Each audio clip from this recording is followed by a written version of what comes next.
shouldn't leave. No, I'm back. I'm exactly where I was. Buying a list of contact information, also known as a lead list, is risky business, but it's a valid business nonetheless. A reported 68% of companies are struggling with lead generation, and list providers like ZoomInfo and LeadFuze are thriving in the current market. There's a lot that can go wrong, but there's also a lot of upside, and today we're going to get to the bottom of it.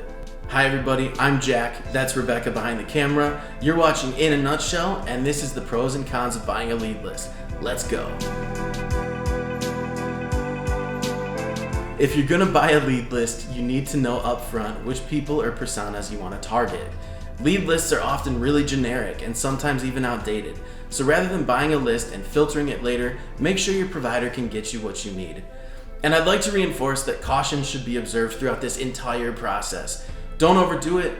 Don't grab a giant list and get yourself blacklisted. A small amount of targeted contacts is always better. You should also spend more money to get a better list.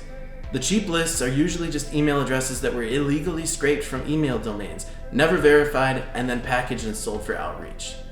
The cost of a list can vary based on a number of factors. For instance, larger lists are usually more expensive, but a list can also be expensive if the leads are targeted, like B2B contacts in a specific industry, or if the data includes more than just contact info, or if the information is double verified and up to date. It's always worth it to pay more for this stuff. Your response rate will be better, and you'll know you're not spamming people, which is priceless. Okay, assuming you've got a quality list of leads, you still shouldn't just start blasting emails out to everyone. There are better and more tactical ways to do it. For one, you can use a lead list to start seeding an email campaign. Instead of doing immediate outreach, use the list as a starting point for prospect research.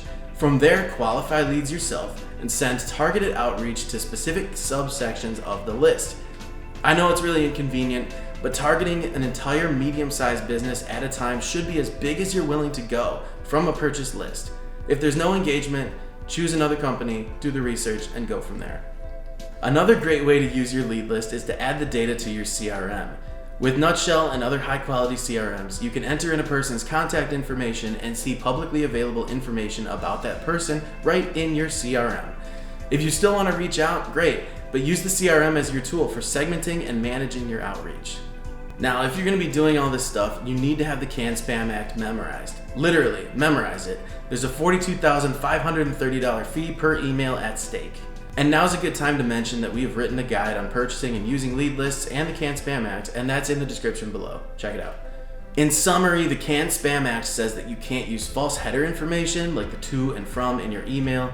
You can't use deceptive subject lines. If your message is an advertisement, you need to say so. Your postal address needs to be included on any commercial emails. Recipients need to be able to opt out. And if someone breaks the law on your behalf, you're still in trouble and you're responsible for that big fine.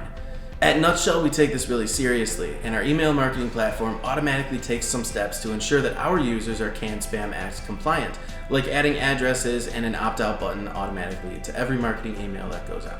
You should also be advised that spam traps are a real thing and they catch a lot of people using low-quality email lists. A spam trap is basically a fake email address that a company will add to its domain.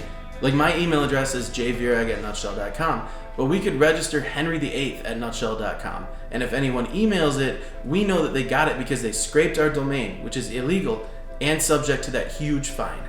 So what's the verdict? Well, we're a sales and marketing company, and we believe that your email list should be grown organically, comprised of people who opted in through your website or in your product. But not everybody's gonna do that. Some people are gonna buy lead lists anyway, so if you're gonna do it, please just do it responsibly, professionally, and most importantly, in a way that gets you a lot of leads. Anyway, that's all we got. I'm Jack, this is In a Nutshell, and thanks for watching. Oh yeah, we got some fast-moving cumulus today.